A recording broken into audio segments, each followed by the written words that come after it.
ഷാ രണ്ട് സ്ഥലത്തേക്കും പോകുന്നുണ്ട്. നേരത്തെ അദ്ദേഹം അറിയിച്ചത് അനുസരിച്ച് ഇപ്പോൾ കോഴിക്കോട് നിന്നുള്ള വിവരങ്ങളുമായി രാഹുൽ കെ വി ഉണ്ട്. കോഴിക്കോടും പരിശോധനകൾ നടത്തുകയാണ്. നേരത്തെ DGP തന്നെ നമ്മോട് സ്ഥിരീകരിച്ചിരുന്നു സംസ്ഥാനത്ത് വിവിധയിടങ്ങളിൽ റാൻഡം ചെക്കുകൾ നടത്തും എന്ന്. കോഴിക്കോട് എന്തൊക്കെ പരിശോധനകൾ നടക്കുന്നു രാഹുൽ?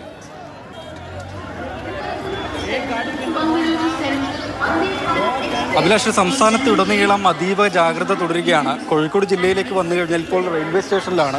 റെയിൽവേ സ്റ്റേഷനിൽ RPF-ഉം കേരള പോലീസും ചേർന്ന് ഊർജിതമായ പരിശോധനയാണ് നടത്തിക്കൊണ്ടേയിരിക്കുന്നത്. എല്ലാ പ്ലാറ്റ്ഫോമുകളിലും ഇത് തന്നെ പോലീസും ഡോഗ് സ്ക്വാഡും ചേർന്നുള്ള പരിശോധന. അതായത് കേരള പോലീസിൻ്റെ ഡോഗ് സ്ക്വാഡുണ്ട്, RPF-ന്റെ ഡോഗ് സ്ക്വാഡുണ്ട്. എല്ലാവരും ചേർന്ന് വളരെ ഊർജിത പരിശോധനയാണ് നടത്തിക്കൊണ്ടേയിരിക്കുന്നത്. നമ്മൾ ദൃശ്യങ്ങളിൽ കാണുന്നത് 4-ാം പ്ലാറ്റ്ഫോമിൽ പോലീസ് ഉദ്യോഗസ്ഥർ നിൽക്കുന്നതാണ്.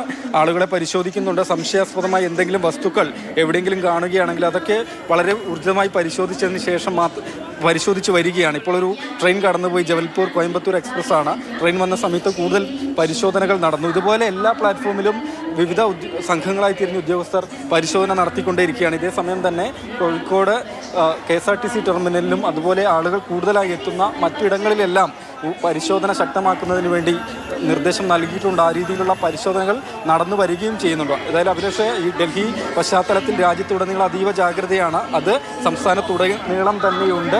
വളരെ ശക്തമായ പരിശോധനയാണ് എല്ലായിടങ്ങളിലും. ആളുകൾ കൂട്ടം കൂടെ എത്തുന്ന എല്ലാ സ്ഥലങ്ങളിലും തന്നെ ആ രീതിയിൽ ഊർജിതമായി തന്നെയുള്ള തിരച്ചിലും പരിശോധനയൊക്കെ തന്നെയാണ് നടന്നു വരുന്നത്. പ്രത്യേകിച്ച് ഉപേക്ഷിക്കപ്പെട്ട രീതിയിൽ അല്ലെങ്കിൽ ആളില്ലാതെ എന്തെങ്കിലും വസ്തുക്കളൊക്കെ കാണുകയാണെങ്കിൽ കൃത്യമായി പോലീസിൽ അറിയിക്കണം എന്നുള്ള നിർദ്ദേശവും ഇതിനകം തന്നെ നൽകുകയും ചെയ്തിട്ടുണ്ട്. അഭിലാഷ്. യെസ്, കോഴിക്കോട് നിന്നുള്ള പരിശോധനയുടെ വിവരങ്ങളാണ് രാഹുൽ നൽകിയത്. സംസ്ഥാനത്തിന്റെ വിവിധയിടങ്ങളിൽ പരിശോധന നടത്തുകയാണ്. അല്പസമയം മുൻപ് കേന്ദ്ര ആഭ്യന്തരമന്ത്രി അമിത്ഷായും വിശദീകരിച്ചു എങ്ങനെയാണ് ഈ സ്ഫോടനം ഉണ്ടായത് എന്നത് സംബന്ധിച്ചൊരിക്കുണ്ടായി. I-20 കാറിലാണ് സ്ഫോടക വസ്തു ഉണ്ടായിരുന്നത്. അത് പൊട്ടിത്തെറിക്കുകയായിരുന്നു. 10 മരണം ഇതിനോടകം തന്നെ സ്ഥിരീകരിച്ചിട്ടുണ്ട്. ഡൽഹി LNJP ആശുപത്രിയിൽ നിന്ന് ലഭ്യമാകുന്ന വിവരമനുസരിച്ച് 10 മരണം സ്ഥിരീകരിച്ചിട്ടുണ്ട്.